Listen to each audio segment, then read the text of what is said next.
Hai, perkenalkan saya Josephine Kelaki. Saat ini saya akan menginterpretasikan mengenai laporan keuangan perusahaan Cecil Jameson. Nah, sebelumnya saya akan menjelaskan apa itu laporan keuangan. Laporan keuangan adalah penggambaran kondisi keuangan dari hasil usaha suatu perusahaan pada periode atau jangka waktu tertentu. Lalu, untuk apa sih tujuan laporan keuangan itu dibuat?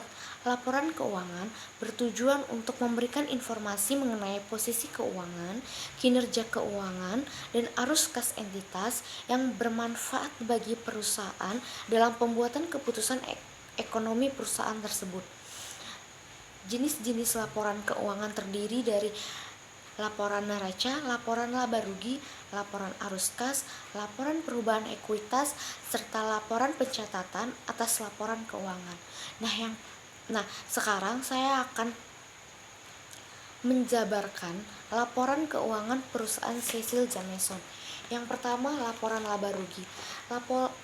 Untuk mencari laporan laba rugi, maka kita harus mengurangkan total pendapatan jasa dikurangi total beban usaha.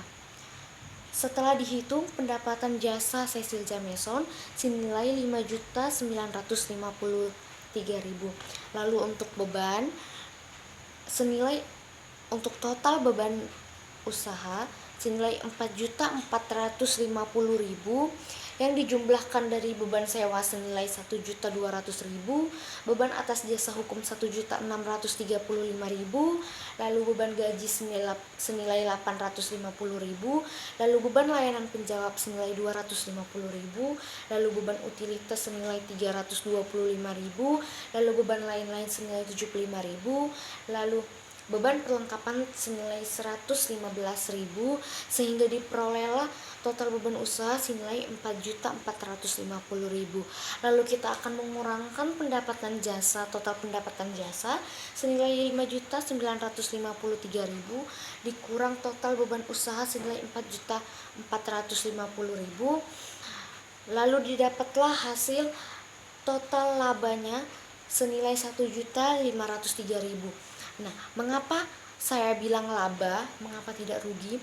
Karena dalam penghitungannya pendapatan lebih banyak daripada beban, sehingga perusahaan Cecil Jameson mendapatkan laba senilai 1.503.000. Nah, yang kedua untuk laporan perubahan ekuitas pemilik. Laporan perubahan ekuitas pemilik, pertama-tama saya akan menjelaskan mengenai modal awalnya. Perusahaan Cecil Jameson memiliki modal awal senilai 13.520.000. Lalu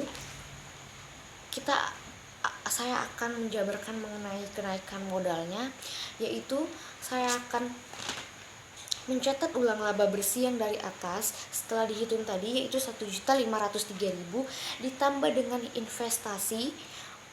Pada laporan abjad C, perusahaan Cecil Jameson mendapatkan investasi senilai 3.700.000 rupiah. Kita tambahkan dengan laba bersih, lalu dapatlah penambahan modal senilai 5.203.000 rupiah. Namun pada laporan abjad K, Cecil Jameson mengambil price senilai 1 juta.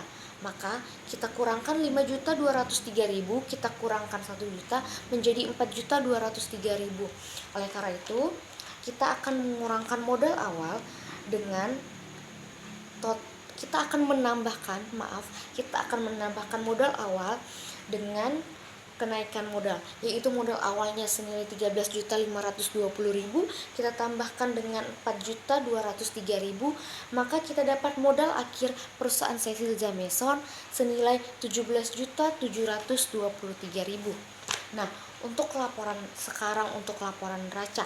Laporan neraca terdiri dari dua, yaitu aktiva dan pasiva. Aktiva terdiri dari aset, yaitu aset lancar, aset tetap, dan aset lain-lain. Sedangkan pasiva terdiri dari kewajiban dan ekuitas pemilik. Yang pertama aktiva, saya akan menjabarkan aset lancar. Aset lancar terdiri dari kas, setelah dihitung di saldo akhir Di saldo akhir penghitungannya, perusahaan Cecil Jameson memiliki saldo kas akhir senilai 6.873.000, maka kita tulis di laporan neraca kasnya 6.873.000, baru piutang usaha 2.225.000, kita tulis 2.225.000, lalu perlengkapan senilai 980.000, maka kita tulis 950.000, lalu kita jumlahkan semua jumlah aset lancar, yaitu senilai 10.078.000. Lalu aset tetap, yaitu ada tanah, saldo akhir tanah yaitu adalah tetap 10 juta, maka kita tulis tetap 10 juta, dan aset lain-lain tidak ada, maka total semua aset yaitu aset lancar ditambah aset tetap yaitu senilai 20.078.000.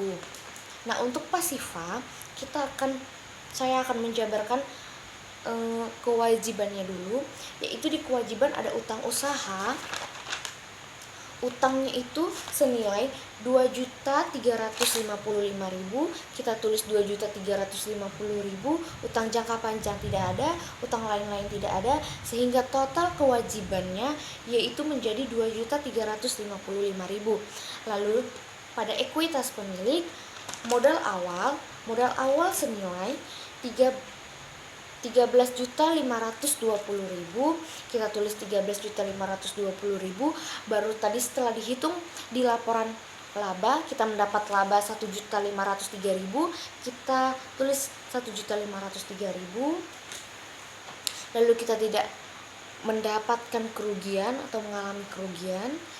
Lalu ada investasi senilai 3.700.000, dan ada pengurangan yaitu prive atau pengambilan uang tunai oleh Cecil Jameson senilai 1 juta, sehingga seluruh total ekuitas pemilik senilai 17.723.000, sehingga total FASIPA yaitu kewajiban total kewajiban ditambah total ekuitas pemilik yaitu adalah menjadi total FASIPA yaitu senilai 20.078.000, dan total aktiva yaitu aset lancarnya yaitu aset lancar, aset tetap, dan aset lain-lain juga senilai 20.078.000.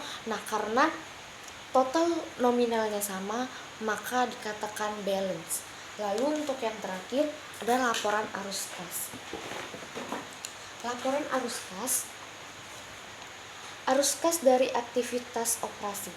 Penerimaan kas dari pelanggan yaitu 3.928.000, lalu penerimaan kas dari pelanggan yaitu 3 juta, lalu pengeluaran kas dari beban operasi yaitu 2.100.000, maka arus kas bersih dari aktivitas operasi senilai 4.228.000. Nah, untuk arus kas dari aktivitas investasi